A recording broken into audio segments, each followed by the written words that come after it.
राहुल ने सर जो ये अमीरी गरीबी की बात की, कौन राहुल? हमारे वाले राहुल। तो वो आपके वाले नहीं है। आज सर फॉर्म में एकदम। हाँ सर एकदम फॉर्म में, लेकिन मैं दूसरे वाले राहुल की भी बात करता हूँ। अब दूसरे वाले राहुल जो हैं वो सर, आपकी जो छवि है वो है गरीबों के मसीहा की छवि। हमने देखा महिलाएं कैसे रोने लगती हैं जब आप जाते हैं, गरीब महिलाएं कितना एसोसिएट करती हैं। आपकी जो योजनाएं भी हैं वो सब 25 करोड़ लोगों को आपने गरीबी रेखा से बाहर उतारा। लेकिन जो आरोप दूसरे वाले राहुल लगा रहे हैं आपके ऊपर, वो है कि आपकी बड़े बड़े उद्योगपतियों से दोस्ती है। 5 साल से आपकी छवि पर एक स्टिकर चिपकाने की कोशिश की जा रही है, और वो स्टिकर है कि अडानी अंबानी के साथ दोस्ती। इस पर आप कैसे, और ये बिल्कुल ब्लैक और व्हाइट की तरह है कि आप कहाँ काम कहाँ कर रहे हैं। इस परिवार का प्रॉब्लम ये है कि ये बोझ में दबा हुआ परिवार है।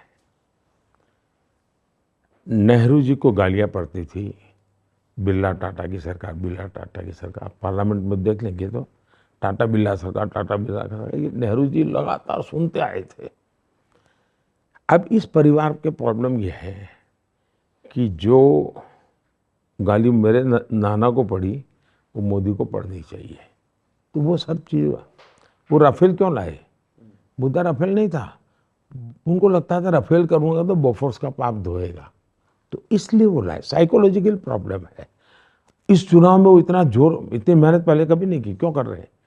उनको लगता है अगर मोदी तीसरी बार हो गया तो मेरे पिताजी की कोई इज्जत नहीं रहेगी, मेरी नानी की इज्जत, दादी की इज्जत नहीं रहेगी, ये तो नेहरू के बराबर हो जाएगा। वो हर चीज़ उसी से कंपैरिजन करते हैं, और इसलिए गालियाँ ये सब उन्होंने कहीं से उधारी ली हुई गालियाँ हैं। जो अब दूसरा बात है, मैं लाल किले पर से बोलता हूँ जी, मैं शर्माता नहीं हूँ। मैं लाल किले से बोलता हूँ, इस देश में वेल्थ क्रिएटर्स की इज्जत होनी चाहिए। मेरे देश में जो सक्षम लोग हैं, जो सामर्थ्यवान लोग हैं, इनकी प्रतिष्ठा बढ़नी चाहिए। मैं मेरे 15 अगस्त के जो गेस्ट लिस्ट होता है उसमें मैं खिलाड़ी जो अचीवर्स हैं उनको बिठाता हूँ। अगर देश अचीवर्स की पूजा नहीं करेगा, देश अचीवर्स का महात्मा ही नहीं करेगा, तो मेरे देश में पीएचडी करने वाले लोग कहाँ से निकलेंगे, साइंटिस्ट कहाँ से निकलेंगे? जीवन के हर क्षेत्र में अचीवर्स की इज्जत होनी चाहिए भाई। अगर कल आज तक ग्लोबल चैनल बनता है तो मैं सबसे पहला हूँ साहब ताली बजाऊंगा जी। मुझे मालूम है आज तक मेरे साथ क्या जुल्म करता है, लेकिन मैं उसकी ताली बजाऊंगा, क्योंकि मेरे देश की आज तक ग्लोबल हुआ। मुझे तो दुख है जी कि CNN, BBC, आज़ादी के 75 साल हुए, मेरी एक ग्लोबल चैनल, अल जजीरा रातों रात आए और ग्लोबल चैनल बन जाए। अब कोई कहेगा तुम तो अरुण पुरी बड़े धनपति की मदद कर रहे हो। मैं धनपति की मदद नहीं कर रहा हूँ, मेरे देश का गर्व है। मेरे देश की मल्टीनेशनल कंपनियां क्यों नहीं होनी चाहिए भाई? दुनिया में मेरे देश की कंपनियों की दुकानें क्यों नहीं होनी चाहिए?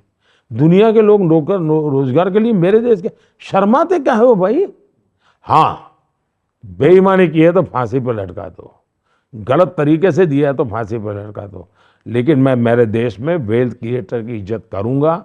मेरे देश के उज्जवल भविष्य के लिए जितना मैं पूज्य भाव से मेरे श्रमिक के पसीने की चिंता करता हूं, उतने ही भाज्य भाव से मैं पूंजीपति के पैसों का भी महत्व समझता हूं। ये बहुत बड़ी बात है। मेरे लिए पूंजीपति का पैसा हो, मैनेजमेंट करने वालों का दिमाग हो, परिश्रम करने वाले का पसीना हो, ये तीनों को एक परिवार के रूप में मैं देखता हूं, तब जाकर के विकास होता है।